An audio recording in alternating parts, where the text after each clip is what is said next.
नमस्कार, आप देख रहे हैं हल्ला बोल टीवी। मैं हूं दीपक शर्मा। भोजपुर के शाहपुर के भरत तिवारी की मौत के जिम्मेदार जो 4 पुलिस चेहरे हैं उनकी बात हम करेंगे। उन्होंने कितनी काबिलियत दिखाई और उनको कितनी काबिलियत दिखानी चाहिए थी, इस पर हम बात करेंगे। सम्राट चौधरी ने एक बयान जारी किया था। सम्राट चौधरी, बिहार के मुख्यमंत्री सम्राट चौधरी ने कहा था कि कल मैंने एक वीडियो देखा। मैं सुबह से चिंता में था कि मेरे ही पुलिस वाले को कोई हथियार दिखा रहा है और पुलिस कार्रवाई नहीं कर रही है। उसे गिरफ्तार कर लिया गया है। उसे मानसिक रोग अस्पताल में भर्ती करने का काम किया जा रहा है। मुख्यमंत्री सम्राट चौधरी ने बुधवार को पटना में ये बातें कही, लेकिन उनको गलत जानकारी दी गई थी। मुख्यमंत्री को, बिहार के मुख्यमंत्री सम्राट चौधरी को उनकी पुलिस ने गलत जानकारी दी। मानसिक रोग अस्पताल में भर्ती नहीं कराया गया हथियार दिखा रहे शख्स को, बल्कि हथियार दिखा रहे शख्स भरत तिवारी को गोली मार दी गई। 1-2 गोली नहीं, 4 से 5 गोलियां, और भरत भूषण तिवारी की जान ले ली गई।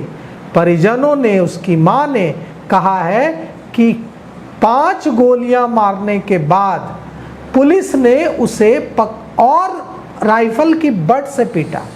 मां ने कहा है कि मुझे भी, भरत भूषण तिवारी की मां ने कहा है कि मुझे भी राइफल की बट से पीटा गया और भरत भूषण तिवारी की पत्नी को भी राइफल की बट से पीटा गया।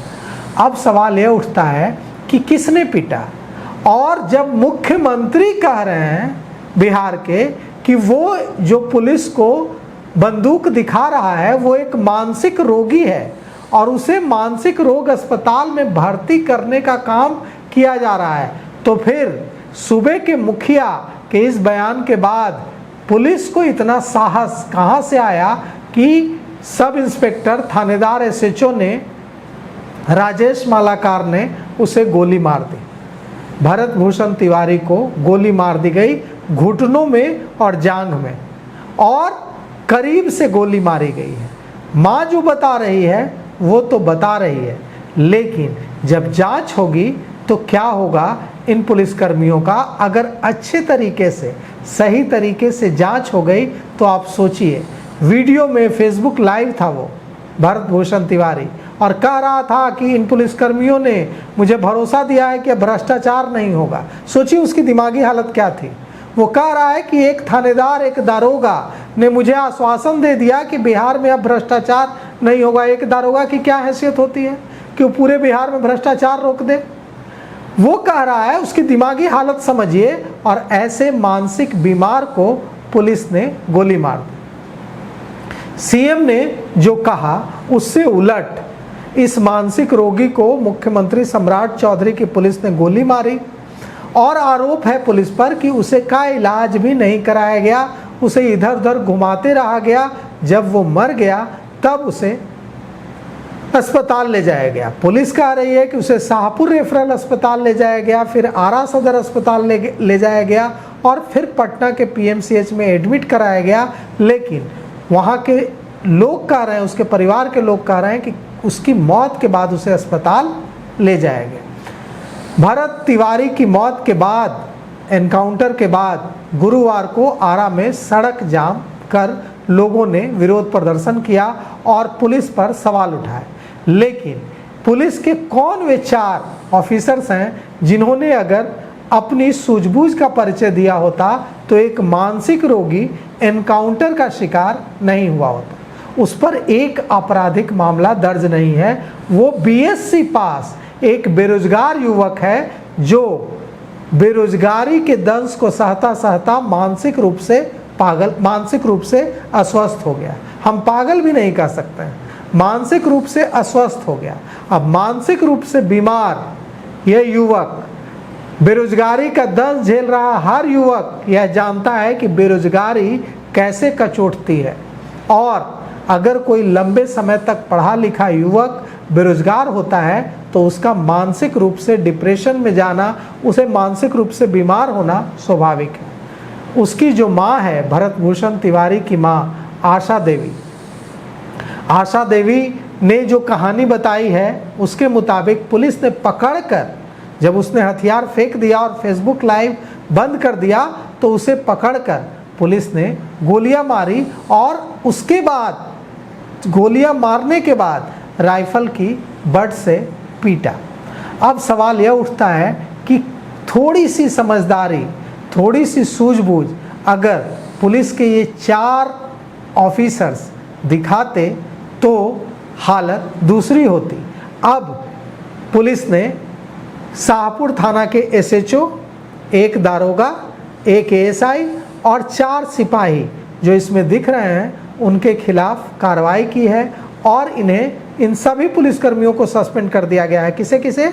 शाहपुर थाने के थानेदार एसएचओ को, एक दारोगा को, एक एएसआई को और 4 सिपाहियों को, इन सब को सस्पेंड कर दिया गया है।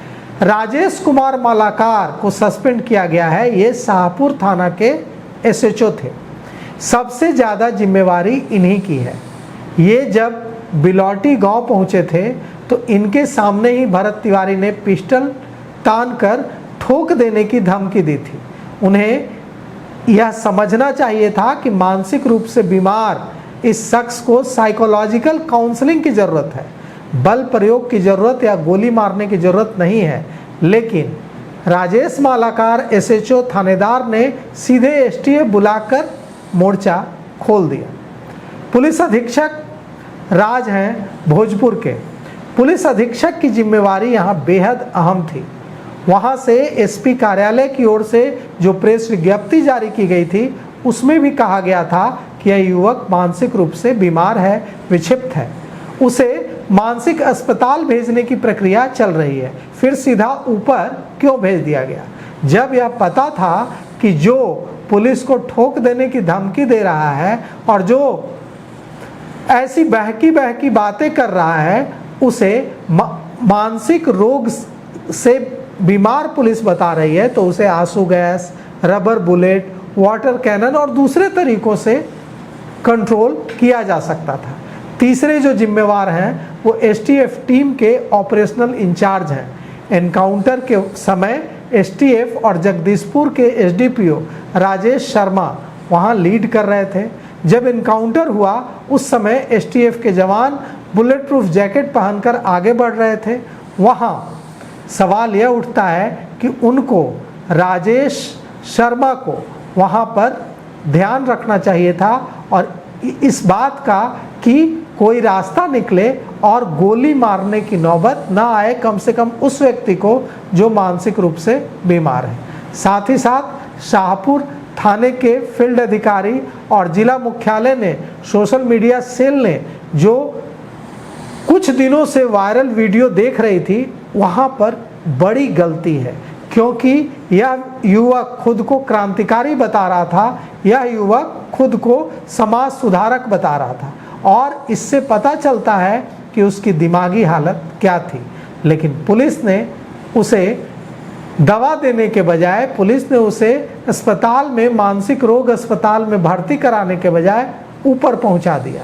अब राजेश कुमार मालाकार, राज जो कि भोजपुर के पुलिस अधीक्षक हैं, और अगर तीसरे नंबर की बात करें तो राजेश शर्मा जो इस एनकाउंटर को लीड कर रहे थे, और इन सब को अब इस बात का जवाब देना होगा कि भरत तिवारी, एक मानसिक रोगी को अस्पताल और दवा के बजाय जो गोलियां मिली, इसकी जिम्मेवारी कौन लेगा? और सस्पेंशन तो कोई सज़ा है नहीं, इनके खिलाफ क्यों न बर्खास्तगी की कार्रवाई होनी चाहिए। तो फिलहाल इस पेशकश में इतना ही।